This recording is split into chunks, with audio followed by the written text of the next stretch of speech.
பிச்சைக்காரங்களோட வழி ஒருவேளை சாப்பாடு கும்பிட்டு வாழணும்னு நினைக்கிறவங்கன்னு நீங்கள் பேசுகிறீங்கள, இந்த படத்தோடைய ப்ரமோஷன்ஸ்க்காக பிச்சைக்காரங்களுக்காக இது வரைக்கும் இந்த தயாரிப்பு நிறுவனம் என்ன பண்ணியிருக்கு? பிச்சைக்காரங்களை நீங்கள் வாழ்க்கையில் அவங்கள அடுத்த கட்டத்துக்கு உயர்த்தணும், இந்த ஊரில் பிச்சைக்காரங்களே இருக்கக்கூடாது அப்படிங்கிற ஒரு கான்செப்டை வச்சு இயக்குனரும் சரி, இந்த படம் சரி, நடிகர்களும் சரி எல்லாமே பண்ணியிருக்காங்கல்ல. ஆனால் இதே இந்த நிறுவனம் ஒரு பெரிய ப்ரீவியஸ் ஷோக்கு இந்த பத்திரிகையாளர்களும் சரி, ரிவ்யூவர்ஸும் சரி, இன்ஃப்ளூயன்ஸும் சரி எல்லாரையும் கூப்பிட்டு வராங்கல்ல. ஏன் இவங்களுக்கான ஒரு அடிப்படை உள்ள ஒரு படம் அப்படின்னும் போது இவங்களை கூப்பிட்டு வச்சு ஒரு ப்ரிவியூ ஷோ எங்கே போடுங்க பார்க்கலாம். யாருக்காக இந்த படத்தை எடுக்கணும்னு நினைக்கிறீங்களோ அவங்களாலேயும் அந்த படத்தை பார்க்க முடியாது. ஏன்னா அவங்களுடைய வறுமையும் சூழ்நிலையும் அப்படி, அவங்களுக்கு இது என்னன்றது கூட தெரியாது. அப்போ நீங்கள் அவங்கள பற்றி பேசணும் அப்படின்னா அவங்களுக்கு அந்த விஷயத்த சொல்லணுமா இல்லையா? அவங்களுக்கு சொல்லாமல் நீங்கள் வெகுஜன மக்களுக்கு இந்த ஒரு விஷயத்த சொல்கிறதுனால என்ன பிரயோஜனம், என்ன பயன்?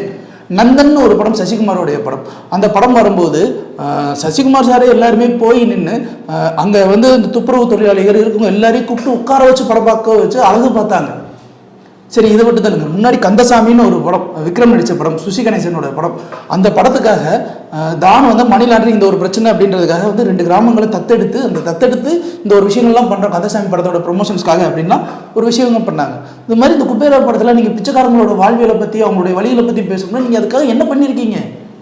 ஒரு பிச்சைக்காரனோட வழியை பற்றி பேசுறதுக்காக பிரம்மாண்டமான மேடையில் உட்காந்து தேவையில்லாத கதைகளை தானே பேசி வச்சுருக்கீங்க. அப்போ இந்த கதையை எங்கே?